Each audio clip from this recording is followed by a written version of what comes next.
Good morning, everybody. It is Tuesday morning. I'm just getting started with my day, having some coffee, getting ready to pull the stuff that I need to ship for today. I have a bunch of stuff to ship out, and then I got to take a bunch of pictures this morning, and then I'm going to be doing some listing this afternoon. But first, I wanted to come and make a video and talk to you guys quickly about a little something that's kind of, people are freaking out about right now.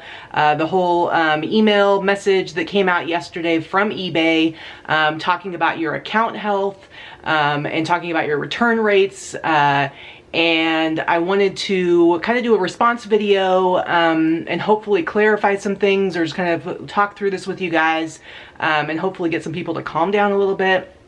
People are going a little crazy. They're getting a little freaking out. They getting worried, getting angry. A whole bunch of different emotions are going on right now, and I'm hoping that can help you calm down. So first thing I'm going to say is maybe just breathe a little bit, do some meditation exercises, have a coffee, do some yoga, maybe go for a run or a walk or something. I don't know. Have some ice cream, drink a beer, whatever.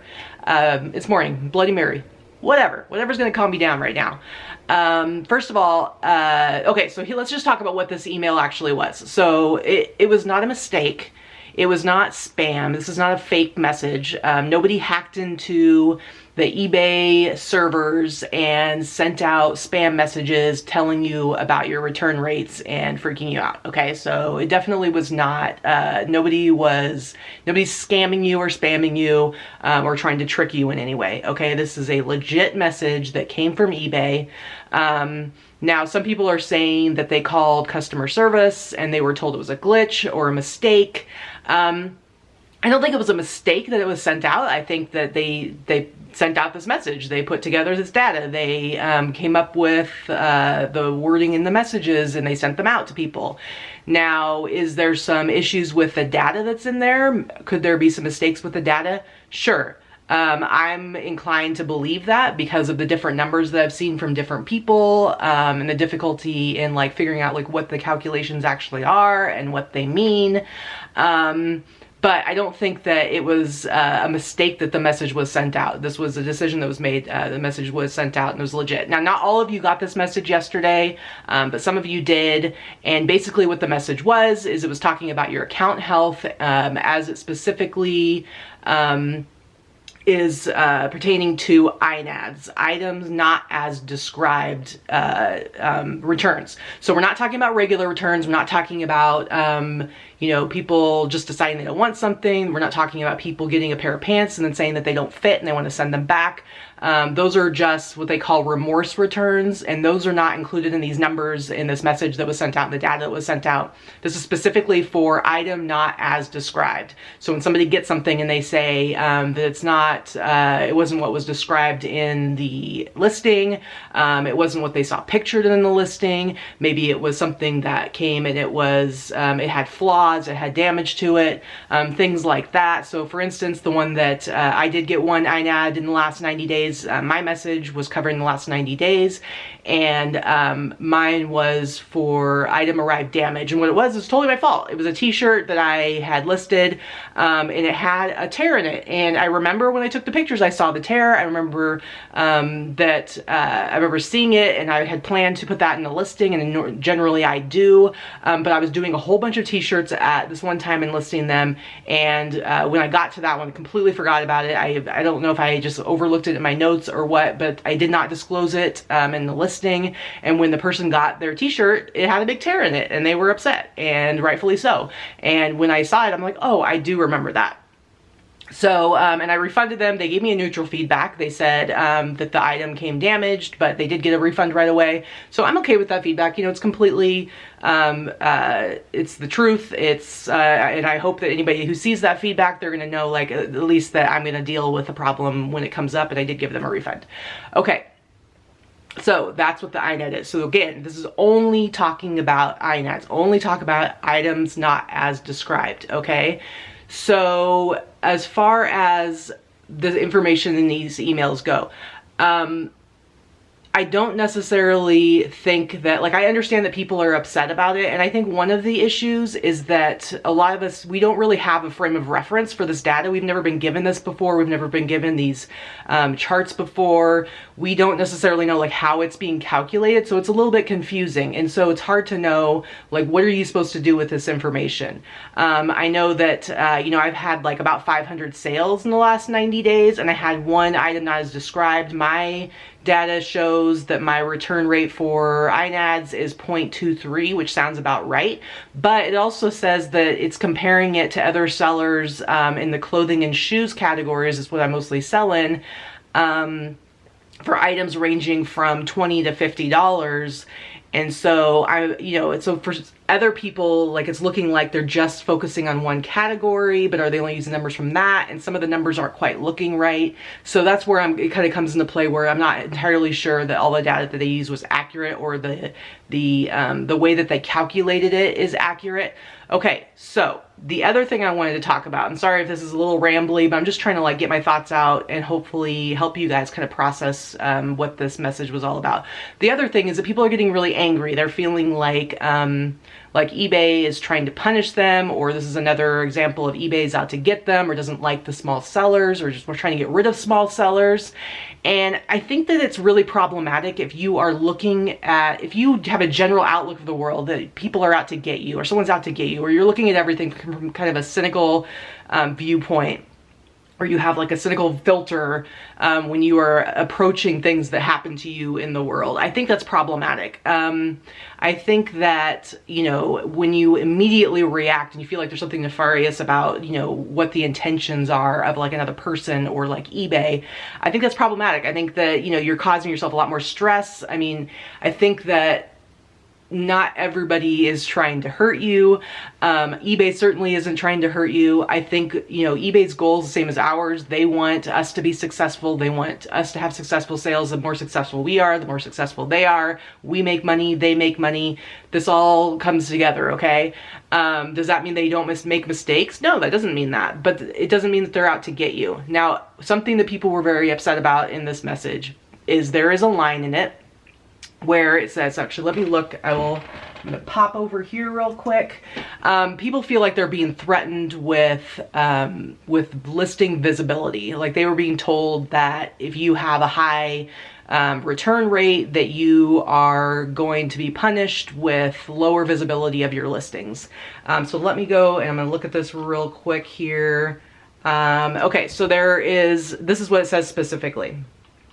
It says, low return rates improve buyer confidence in your items and can increase sales and listing visibility. Okay, so it's saying that a low return rate can increase your sales and give you a better listing visibility. Okay, I don't think what they're saying here is that if you have high return rates, we are going to punish you and we are going to go in and give you worse listing visibility. Now, does having a super high INAD return rate affect your listing visibility? Probably. That makes sense. If you have a seller who is regularly having buyers open up INAD cases on them, and they have an issue with items going out that are not satisfying their buyers, and it's happening at a high rate, is that going to affect their listing visibility? I don't see why it wouldn't affect it. There's a lot of things that affect your listing visibility. There's things like being active and, you know, listing regularly. There's having good descriptions, having good, you know, good policies. There's just even having, once you have sales, they lead to more sales. You know, there's a lot of different things, like the type of listing that you do, whether you do auctions, whether you do, you know, good till canceled, or every 30 days, or if your listing has been up for 2 years and you've never sold anything with it. There's things that are going to push it down. There's things that are going to push it up if it's a brand new listing. if you have multiple quantities and you've sold a bunch of that quantity, the people are more likely to see yours first. I mean, that's just the way it goes. And we don't know the specifics. They don't tell us exactly like what pushes something up in the listing visibility, what pushes it down.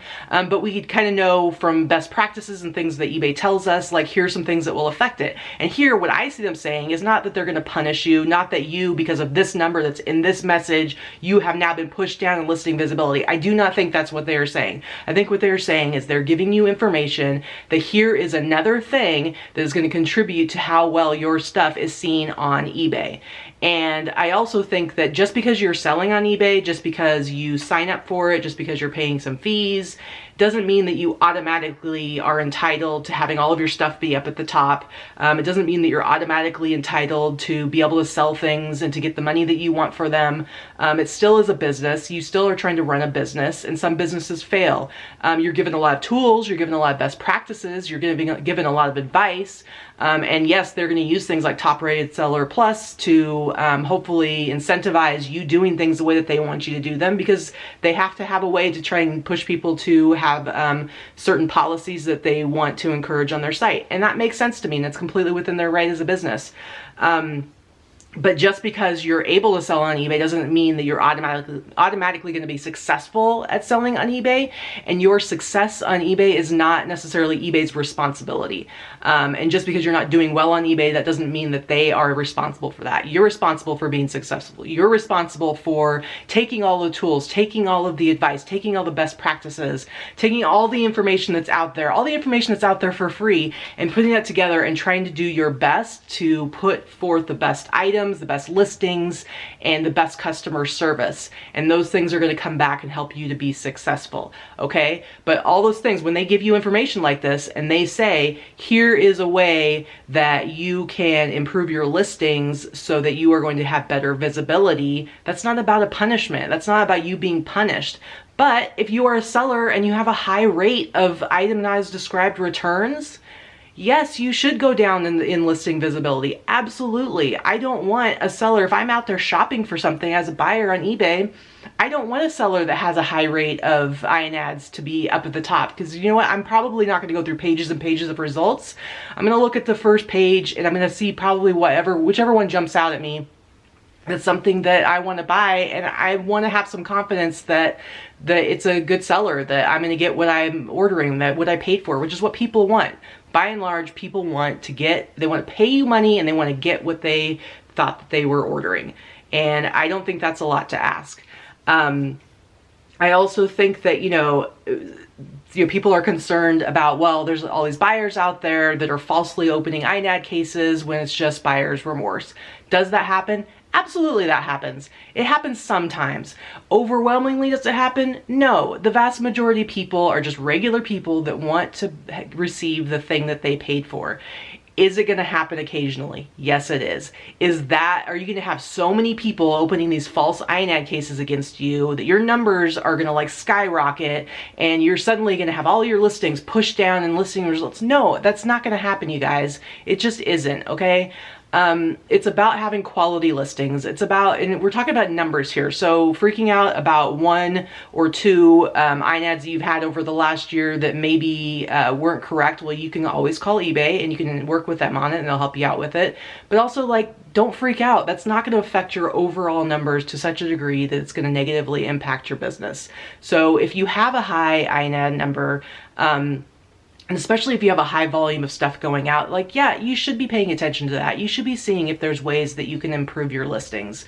There's sellers out there that do a really high volume, particularly some of the sellers that you guys like look up to and maybe you watch their YouTube channels. There's a few of them out there and they have different models. And one of the models that a lot of them follow is super high volume, right? So they're putting out, they're putting up like 50 new listings a day. They're shipping out 20 items a day, and it's all about the volume, and they're making money that way. They're doing smaller dollar amounts in their individual sales, but it's high volume, which is a model that works for some people. I don't like to do it because I don't like to hustle that hard. I like to focus on higher dollar amounts, less volume. And for me, that works because I'm doing less listings, I'm doing less shipping, and making, you know, probably similar amounts of money as some of these guys. But by focusing on my sale numbers, my averages per sale. But here's the deal. If you're doing a super high volume and you're taking tons of pictures every week and you're putting up tons of listings every week, is that going to affect the quality of your listings? Absolutely. Is that going to affect your quality control? Is that going to affect potentially you overlooking certain flaws or certain issues? Is that going to affect the quality of your photographs? Absolutely. And so most likely you're going to see a higher percentage of itemized described cases for those kinds of sellers. It's just going to happen. And so I think that it's something to look at and it's something to think about. And I think that if you want to lower those numbers, if you want to focus on something like that, then you need to think about how can you have better quality control. I think it's important. Okay, so I don't know, this is kind of a rant I'm going on here, but my main point is I think you guys need to calm down, quit thinking that the world's out to get you, focus on being the best seller that you can be, taking best practices, paying attention to the information that we have, doing everything you can to make sure you have a good quality listing, that nobody is getting something that they weren't expecting to get. You want to make sure that you are letting your buyers know exactly what they're getting, what the condition of it is, what they can expect. So when they receive it, they are satisfied and they feel like they got what they were supposed to get. And I think that, you know, focusing on that, focusing on always bettering yourself, focusing on becoming a better seller, getting better quality items, getting more stuff listed, being consistent, just doing everything you can to be a better seller, always learning, always looking for more information. Those are the things you need to be focusing on. Pushing forward, being proactive, being positive, putting yourself in a positive space so that you are working on yourself and your business, and not spending so much time freaking out, worrying about who's coming after you. There is room, there's a lot of room for you to be successful on eBay. There's a lot of room for you to grow and do great things. Things have changed over the years, absolutely. Markets change, buyers change, everything changes. Things are going to change and you're going to have to adjust to that.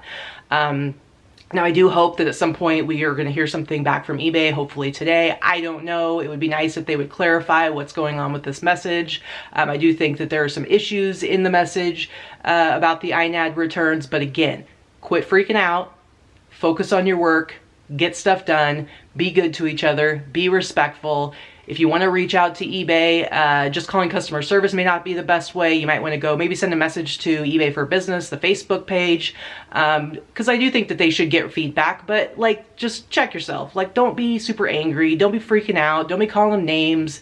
You know, just let them know like, hey, I'm concerned about this, or hey, I don't really understand what these numbers mean. Can you explain them to me? I think that's completely valid. Like give them their feedback, your feedback. They want to know. They want to know what we're thinking. They want to know how we feel about things. They really do. And they will listen and they will adjust things and they will come back to us and they're willing to talk about things. But let's just not go into it like so super angry and reactive. And because I just don't think that helps anybody. It's going to raise your blood pressure. It's going to stress you out. You're going to start breaking out. You're going to start feeling sick. It's not good. It's not a good way to live. So let's just be chill. All right. We'll support each other and let's just be good. All right, guys, thanks for listening to my rant. I appreciate it. And I will be coming out with some other content, I think, probably later today and later this week. I got more stuff coming. Please be good to yourselves, be good to each other. Keep doing your hard work and have an awesome week.